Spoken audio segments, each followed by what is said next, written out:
Hello everyone, I am CS Siddharth Khandelwal. Welcome to the episode 1 of ESOP Boardroom, a Q&A series by Affluence Advisory exclusively on ESOP. Today we will focus on ESOPs right from the basics. In the upcoming sessions, we will cover various aspects of ESOPs like ESOP strategies, valuation, taxation, etc.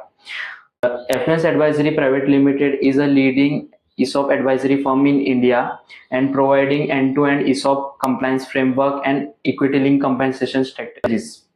Today we have CS Bhavesh Chheda with us, who is having an in-depth knowledge in ESOP framework and corporate governance. His practical approach and strong understanding under Companies Act, SEBI regulation and FEMA regulation make him a trusted advisor for ESOP. Thank you, Siddharth and Affluence Advisory for having me here. Now, let's dive into the ESOP boardroom and start today's conversation. To start with our first question, what does exactly ESOP means? So, ESOP means Employee Stock Option Plan. In simple words, it is a benefit given by employer to employee in the form of shares, which he can get it at a future at predetermined price. It is a right but not an obligation given to employee to subscribe to the shares of the company at predetermined price at a future date. It is one of the important tool to attract, retain and encourage the employees of the company. Okay. So after we understand that what does ESOP exactly means, so we would like to ask you that how does exactly ESOP works? So in ESOP, there are three key terms: grant, vesting, and exercise.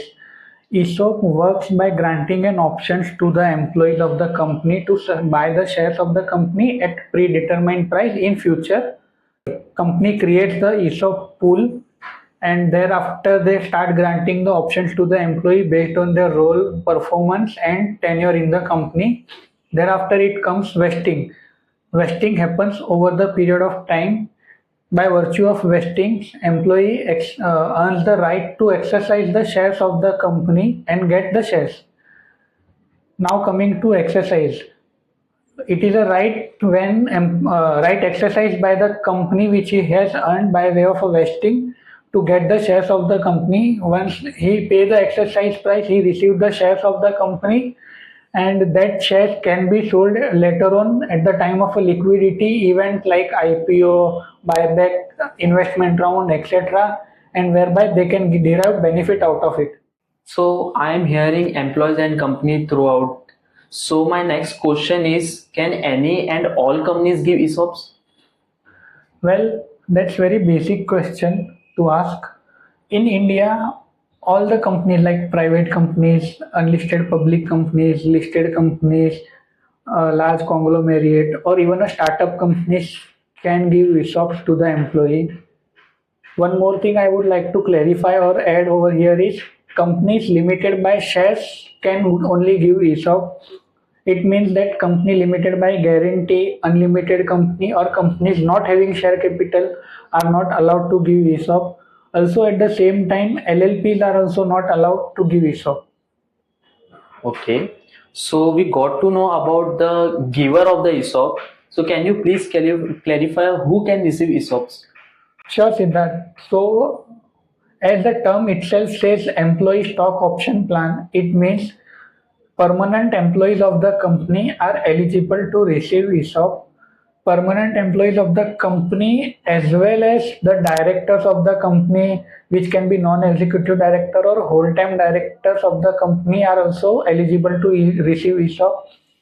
Who are not eligible to receive ESOP are promoters, independent directors, contractual employees, employees who are on third party payroll, or consultants, or the employees who are on probation period are not eligible to receive the ESOPs of the company.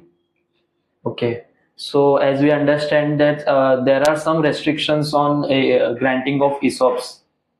So nowadays we are seeing that many lot of companies are coming with ESOPs, and ESOPs has gained a lot of popularity amongst company and the employees in the recent years. So what are the potential reasons or factors for the same?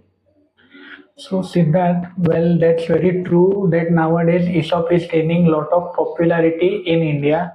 There are few key reasons that ESOP are gaining popularity in India.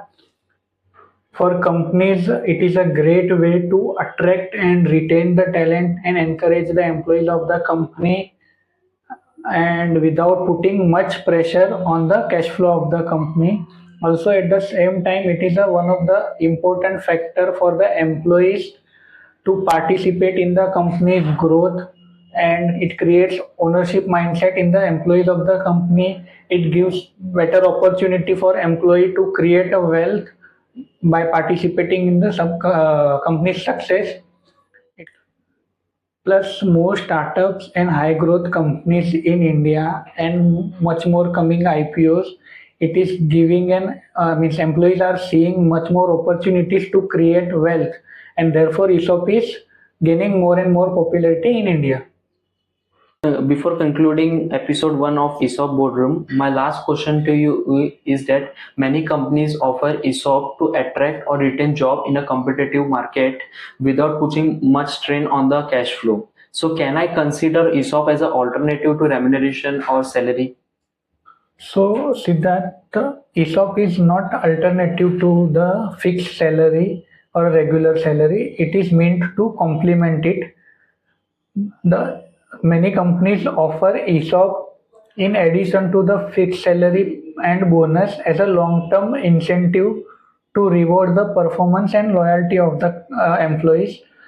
However, in the startup companies or high growth curve oriented companies with limited cash flow, ESOP forms a larger part of their compensation strategy, and thereby it gives an opportunity to the employee to derive benefit out of company's future growth.